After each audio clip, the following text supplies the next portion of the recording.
Good morning students. Class 9 biology में हमने आपको कल पादप तक के बारे में बताया है। उस पादप तक को एक बार हम आपको समराइज कर दे रहे हैं, ध्यान से सुन लीजिए।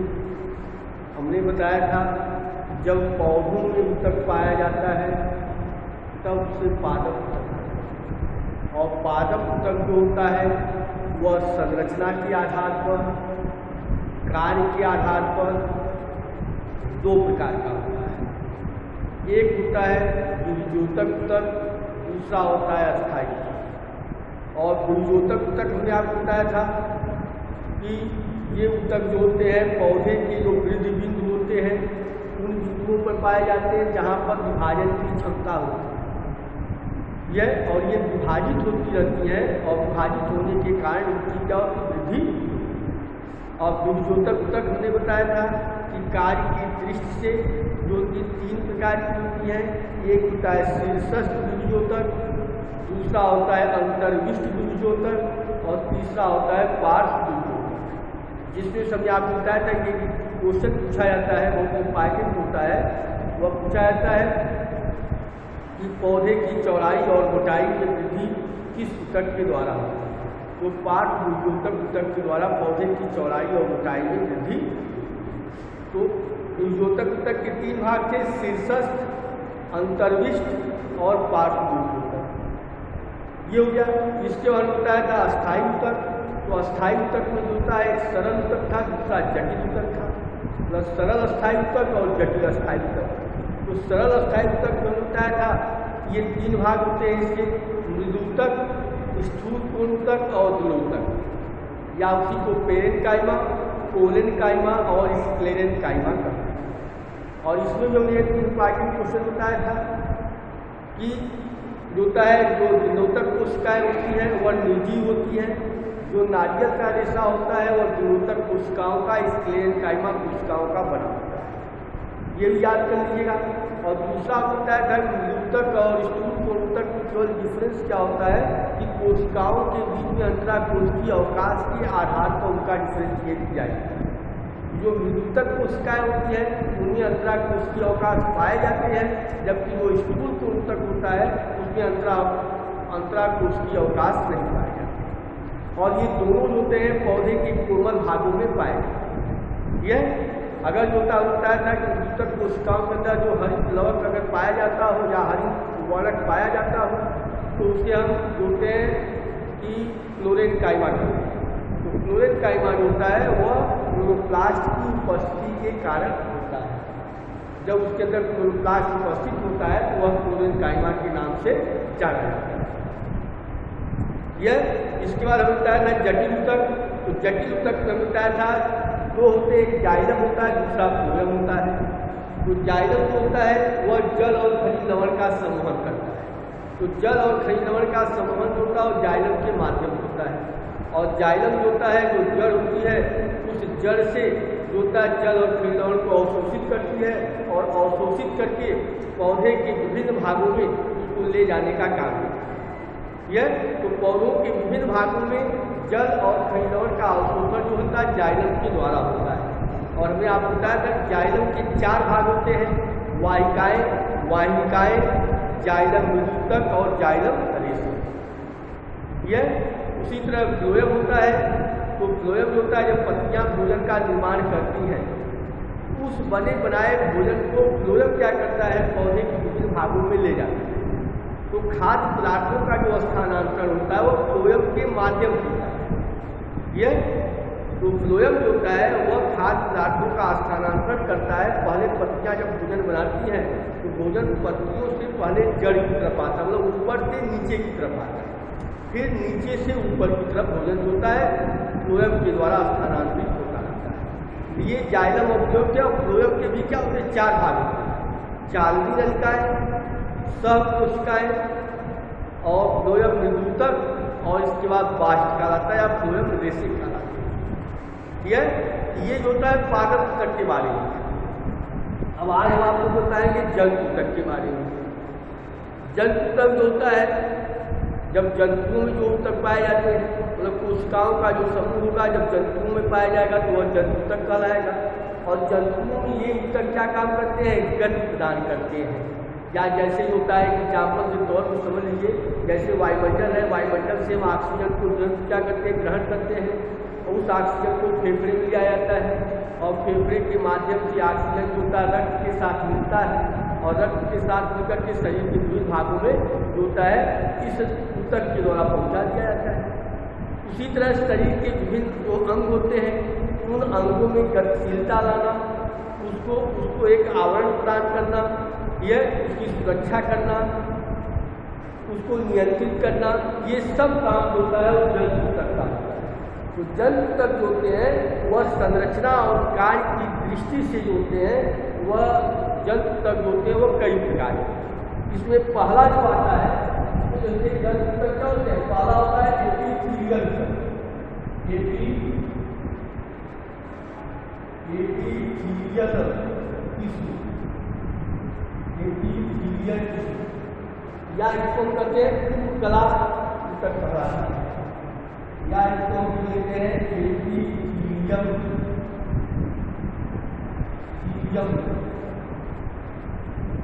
यह दूसरा होता है एपिथेलियम तक के बाद दूसरा उत्तर आता है वो आता है संयोजी तक। संयोजी तक, इसके बाद इसको कहते हैं कनेक्टिव टिश्यू। कनेक्टिव टिश्यू सबको डिटेल अभी समझाएंगे, पहले जो है आप पढ़ लीजिए। इसके बाद तीसरा है कनेक्टिव टिश्यू के बाद संयोजी ऊतक के बाद तीसरा आता है वह पेशी ऊतक। पेशीय ऊतक या जो होता है इसको कहते हैं मस्कुलर टिश्यू। मस्कुलर टिश्यू, पेशी ऊतक। और पेशी ऊतक के बाद जो आगे सेल्स में चौथा है वह तंत्रिका ऊतक। तंत्रिका या नर्वस टिश्यू। नर्वस टिश्यू इसके अतिरिक्त और ऊतक है लेकिन आपको सेल्स को जो इतना दिया गया है। तो इसमें जो पहला आता है एपिथेलियल टिश्यू। तो ये एपिथेलियल का मतलब ही क्या होता है कि शरीर का जो बाह्य आवरण होता है, मतलब शरीर के जो बाह्य यह ऊतक होता है शरीर के बाह्य और आंतरिक अंग होते हैं उन बाह्य और आंतरिक अंगों को ढकने का काम करता है या एक आवरण की तरह कार्य करता है, जिससे उसको जो बाह्य आघात होता है उन बाह्य आघातों से उसकी सुरक्षा प्रदान की जाती है। यह तो शरीर के तमाम जो अंग होते हैं जैसे त्वचा है, मुख है, आहार नाल है, यह तो यकृत है, किडनी है, ये तमाम जो अंग होते हैं उन अंगों के बाहरी आवरण का निर्माण होता है वह एपिथेलियल ऊतक के द्वारा होता है।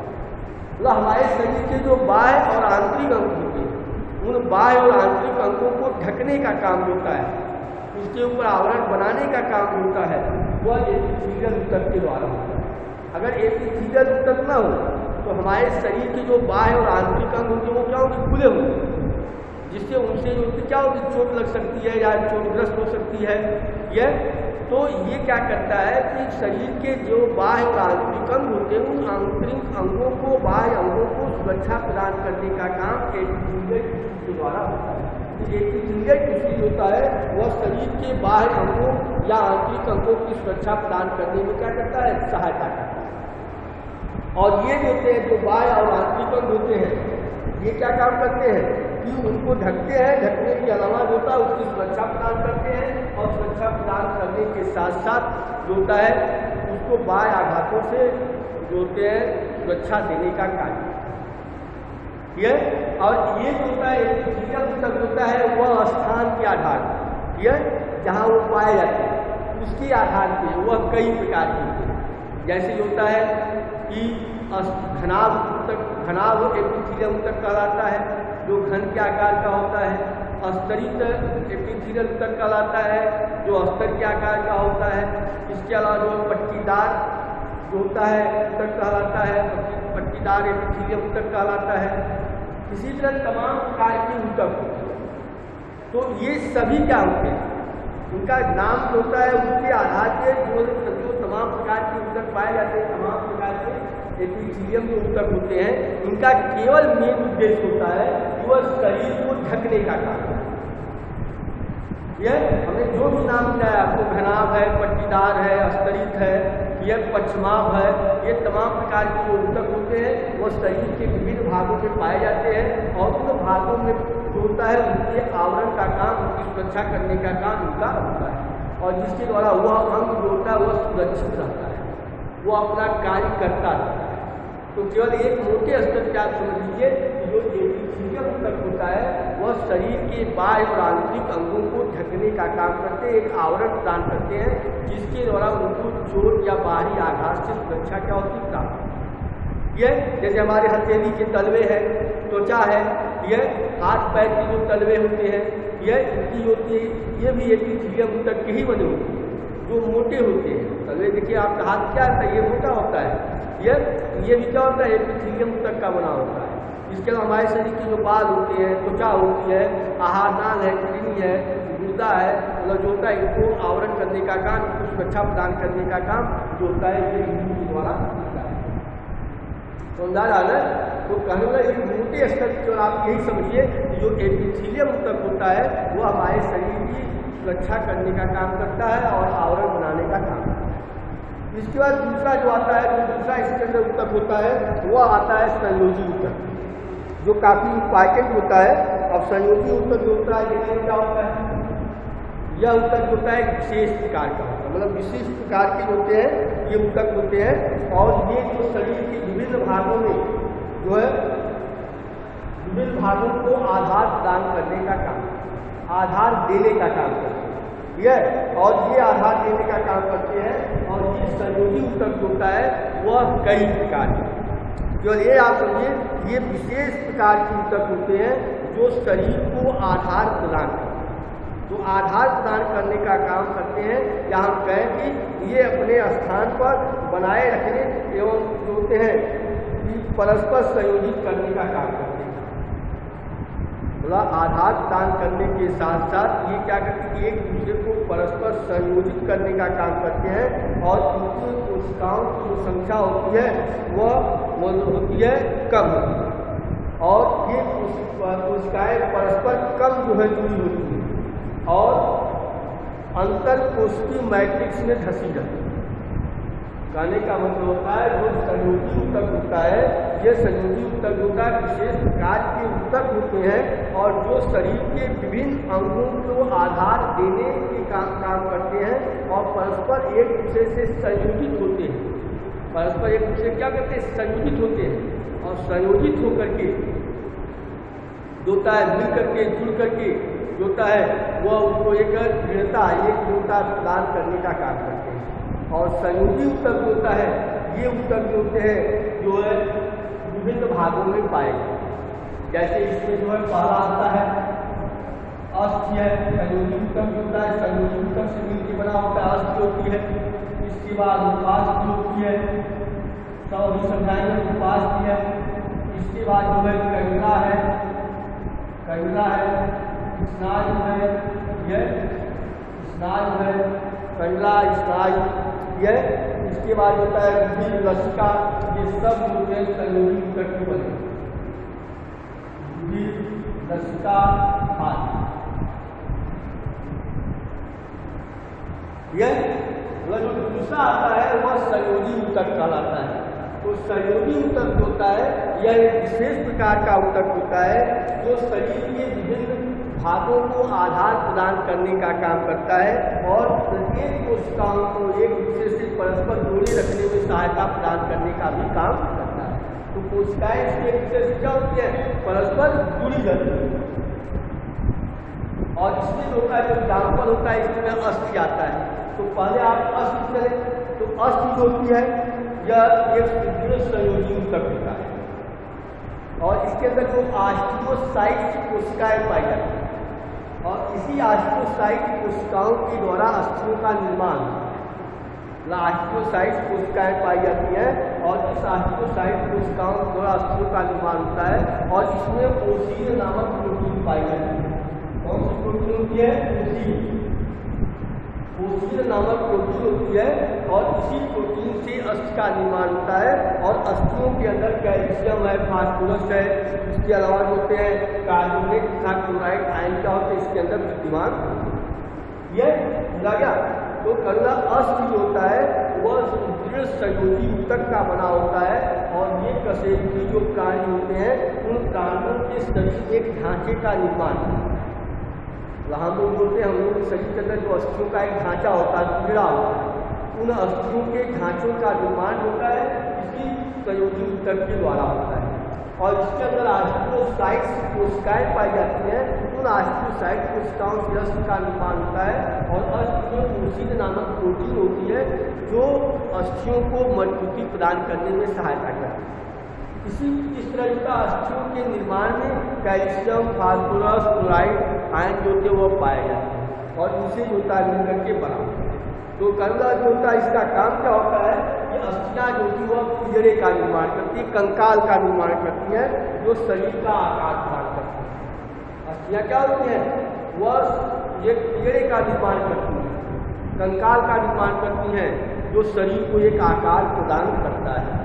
दूसरा जो होता है यह मांसपेशियों को सहारा प्रदान करती है, मतलब मांसपेशियों को सहारा देने का काम करती है ये अस्थि करती है। इसके बाद होता है तीसरा जो होता है ये जो शरीर के जो नाजुक अंग होते हैं, कोमल अंग होते हैं, जैसे दिमाग है, फेफड़ा है आदि की सुरक्षा करने का काम करता है। और मनुष्य के शरीर में कुल मिलाकर के 206 हड्डियाँ होती हैं। एक वयस्क मनुष्य होता है उसके शरीर में 206 हड्डियाँ होती हैं और जो बड़ी हड्डी होती है उसको हम फीवर कहते हैं, मतलब बड़ी हड्डी, मतलब जो बड़ी हड्डी होती है बड़ी अस्थि उसको जो है फीवर कहते हैं। जो जंघन हड्डी होती है, जांघ हड्डी, ये वाली जो हड्डी होती है वो फीवर कहलाती है जो सबसे बड़ी है। इसके बाद जो सबसे छोटी हड्डी होती है, सबसे छोटी हड्डी अस्थि, ये जो कि काली होती है जिसको हम इसके बीच करते हैं, ये सबसे छोटी हड्डी होती है, ये इसके बीच कहलाती है। और कुल मिलाकर के मनुष्य के शरीर में होता है 206 हड्डियाँ पाई जाती है, जिसमें से बड़ी और छोटी हड्डियाँ होती हैं। उसी तरह जो होता है दांतों में जो होता है इनेमल पाया जाता है जो सबसे कठोरतम हड्डियाँ का, जो कठोरतम हड्डियाँ जो होती है वह समझा गया। तो अस्थि जो होता है यह संयोजी ऊतक का बना होता है, ऑस्टियोसाइट कोशिकाओं से बनी होती है, इसके अंदर कोशिन नामक प्रोटीन होता है और ये शरीर को आकार प्रदान करने का काम करती है या शरीर का पीड़ा बनाती है, कंकाल बनाती है ये, और वह कंकाल का शरीर को आकार प्रदान करने का काम करता है। ठीक। और इसके बाद आता है उपास्थि। उपास्थि होती है यह कार्डियोसाइट कोशिकाओं से मिलकर बनी होती है, इसके अंदर कार्डिन प्रोटीन पाया जाता है। कार्डिन प्रोटीन जो होती है वह पाई जाती है और यह कार्डियोसाइट कोशिकाओं से बनी होती है और यह जो होता है लचीली होती है। उपास्थियाँ क्या होती है, लचीली होती है। और हमारे शरीर की जो लचीले भाग होते हैं वहाँ पाई जाती है, कर्णपल्लव की जो पेशियाँ होती हैं ये पाया जाता है, नाक के जो सिरे होते हैं वहाँ पे ये पाए जाते हैं। तो जो हमारे शरीर की जो लचीले भाग होती है, लचीलापन प्रदान करने का काम होता है उपास्थियाँ करता है। और इसके अंदर कार्डिन प्रोटीन पाया जाता है और उसी कार्डिन प्रोटीन से बनी होती है। तो आप क्या कहेंगे कि उपास्थि होती है वह लचीली होती है, कार्डिन प्रोटीन से मिलकर बनी होती है और ये हमारे शरीर के जो होते हैं लचीले जो भाग होते हैं, जो नाजुक भाग होते हैं वहाँ पे पाए जाते हैं। जैसे ये कर्णपल्लव की पेशियाँ होती हैं, नाक के सिरे होते हैं, इन भागों पर होती है, ये भाग होते हैं वह उपास्थि के क्या होते हैं, बने। ये इसके बाद आता है उपास्थि के बाद आता है कंडरा और स्नायु आता है। देखिए कंडरा का मतलब होता है जब अस्थि को मांसपेशियाँ, मतलब अस्थि जो होती है जब मांसपेशियों से जुड़ती है, मांसपेशियों से अस्थियाँ जब मांसपेशियों से जुड़ती हैं वह कंडरा कहलाता है। मतलब कंडरा जो होती है, कंडरा एक तरह संयोजी ऊतक होता है, ये भी एक प्रकार का संयोजी ऊतक होता है। इसमें जो होता है अस्थियाँ जो कि मांसपेशियों से क्या करती है, जुड़ती है। जब अस्थियाँ मांसपेशियों से जुड़ती हैं तब ये कंडरा कहलाता है। और स्नायु जो होता है जब अस्थि को अस्थि से जोड़ा जाता है, अस्थि से जब अस्थि जुड़ती है वह क्या करते हैं, स्नायु। अस्थि को जब अस्थि से जोड़ा जाता है तो स्नायु कहलाता है, और अस्थि को जब मांसपेशियों से जोड़ते हैं वह कंडरा कहलाता है। समझा गया? ये मतलब होता है कि यहाँ तक हो गया। इसके बाद रुधिर आता है, लसिका आता है। तो रुधिर और लसिका जो है वो तरल संयोजी ऊतक का बना होता है, तरल संयोजी ऊतक से मिलकर के बने होते हैं। इसके अंदर जो है ये दोनों जो होते हैं संयोजी ऊतक के ही भाग होते हैं, लेकिन ये तरल संयोजी ऊतक के बने होते हैं, या आप कह सकते हैं फ्लूइड कनेक्टिव टिश्यू से मिलकर के बने होते हैं। और ये होते हैं ये जो रुधिर होता है और लसिका होता है, ये दोनों जो होते हैं, केवल आपसे क्वेश्चन एक पूछा जाता है कि रुधिर और लसिका किस प्रकार के ऊतक से मिलकर के बने होते हैं। तो रुधिर और लसिका आप बता देंगे कि तरल संयोजी ऊतक से मिलकर के बने होते हैं, या तरल संयोजी ऊतक होते हैं। यह और रुधिर और लसिका के बारे में हम आपको अगले दिन समझाएंगे। ठीक है, आज यही पे धन्यवाद।